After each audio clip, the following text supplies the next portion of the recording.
Ancaman serangan nuklir oleh Rusia menjadi perbincangan hangat di media dan jaringan sosial. Beberapa negara dan analis barat khawatir tentang kemungkinan Rusia menggunakan senjata nuklir dalam perang di Ukraina. Menjawab kekhawatiran itu melansir Newsweek.com, Rusia mengatakan tak akan menyerah terlebih dahulu menggunakan senjata nuklir. Kami memiliki doktrin militer, semuanya tertulis di sana, tidak memberikan interpretasi lain kecuali apa yang ada di sana dalam warna hitam dan putih, kata Wakil Menteri Luar Negeri Rusia Alexander Grozny kepada kantor berita milik negara Rusia RIA Novosti. Di bawah prinsip-prinsip penyebaran militer resmi Rusia, negara tersebut diizinkan untuk menggunakan senjata nuklir ketika dalam kondisi musuh Rusia menggunakan senjata nuklir atau jenis senjata pemusnah massal lainnya di wilayah Rusia dan atau sekutunya. Rusia menerima data yang dapat dipercaya tentang peluncuran rudal balistik yang menyerang wilayahnya atau wilayah sekutu Rusia. Situs pemerintah atau militer penting Rusia diserang oleh musuh dengan cara yang akan melembagakan tindakan respons pasukan nuklir. Negara menghadapi ancaman eksistensial melalui penggunaan senjata konvensional. Salah satu dari 4 kondisi yang didefinisikan dalam doktrin militer Rusia yang mengizinkan penggunaan senjata nuklir oleh Moskow sangat mirip dengan ungkapan yang sebelumnya digunakan Putin untuk menggambarkan permusuhan Barat terhadap Rusia. Ancaman mendasar yang diciptakan oleh politisi Barat yang tidak bertanggung jawab untuk Rusia secara konsisten, kasar dan tidak resmi dari tahun ke tahun dengan memperluas NATO lebih dekat ke Rusia, kata Putin dalam pidatonya kepada bangsa pada 24 Februari. Putin mengatakan perluasan NATO adalah masalah hidup dan mati bagi Rusia. Masalah masa depan sejarah kita sebagai sebuah bangsa, ujarnya.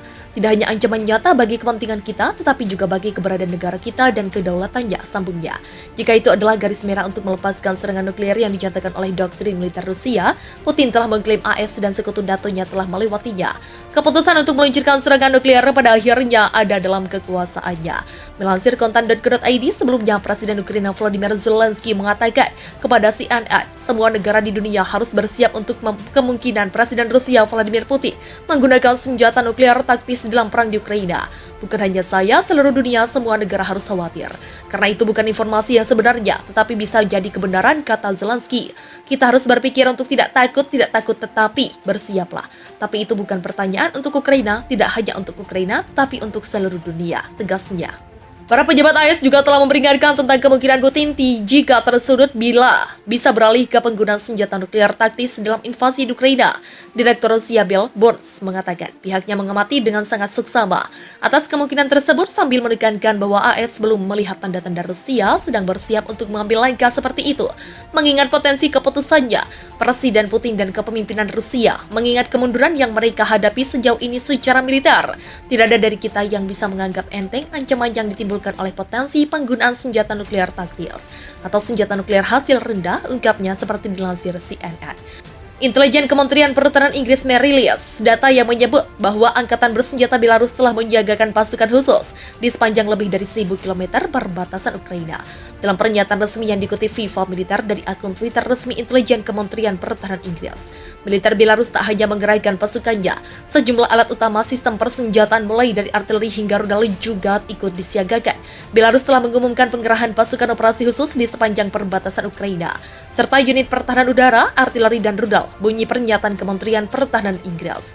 Walaupun tak terlibat langsung dalam perang, pasukan militer Belarus diyakini intelijen Kementerian Pertahanan Inggris mendapat peran untuk mengalihkan perhatian.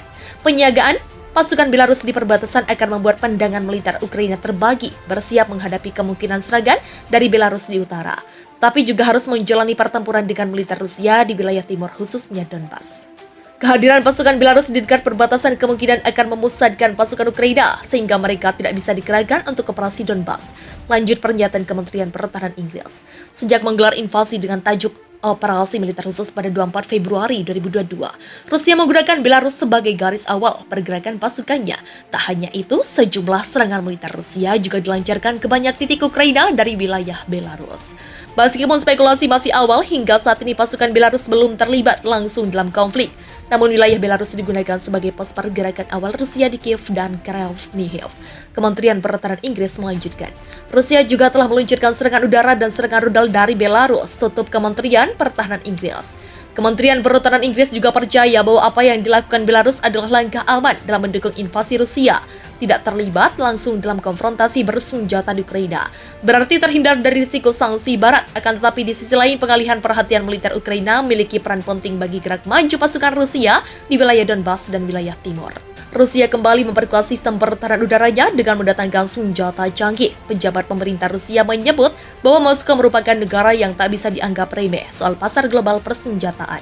Senjata pertahanan udara canggih bernama S-500 itu kini sudah tiba di tangan pasukan militer Rusia. Hal itu diungkapkan Wakil Perdana Menteri Rusia Yuri Borisov. Yuri Borisov mengatakan, sistem rudal anti pesawat S-500 terbaru mulai tiba untuk pasukan Rusia pada Rabu 18 Mei 2022. Ia mengatakan Rusia adalah pemimpin yang tak terbantahkan di pasar senjata global. Dalam hal ini terkait jenis senjata berdasarkan karakteristik teknis. Hari ini pasukan sudah mulai menerima sistem yang sebenarnya menggabungkan fungsi pertahanan udara dan anti rudal dan ini adalah senjata S-500, kata Borisov. Sementara Rusia juga dilaporkan telah memindahkan rudal yang mampu menembakkan hulu ledak nuklir di dekat perbatasannya dengan Finlandia. Aktivitas itu dilakukan saat Finlandia tengah berupaya bergabung dengan NATO. Video detik-detik militer Rusia memindahkan rudal tersebut ke perbatasan beredar di media sosial. Setidaknya ada 7 sistem rudal balistik yang dalam perjalanan ke kota yang jaraknya berkisar 24 mil dari perbatasan Finlandia. Pemerintah Rusia melalui siaran TV-nya sebelumnya memang sudah menjelaskan bahwa Moskow menggerakkan senjata nuklir ke perbatasan Eropa jika Finlandia atau Swedia mengizinkan pangkalan militer NATO berada di wilayah mereka.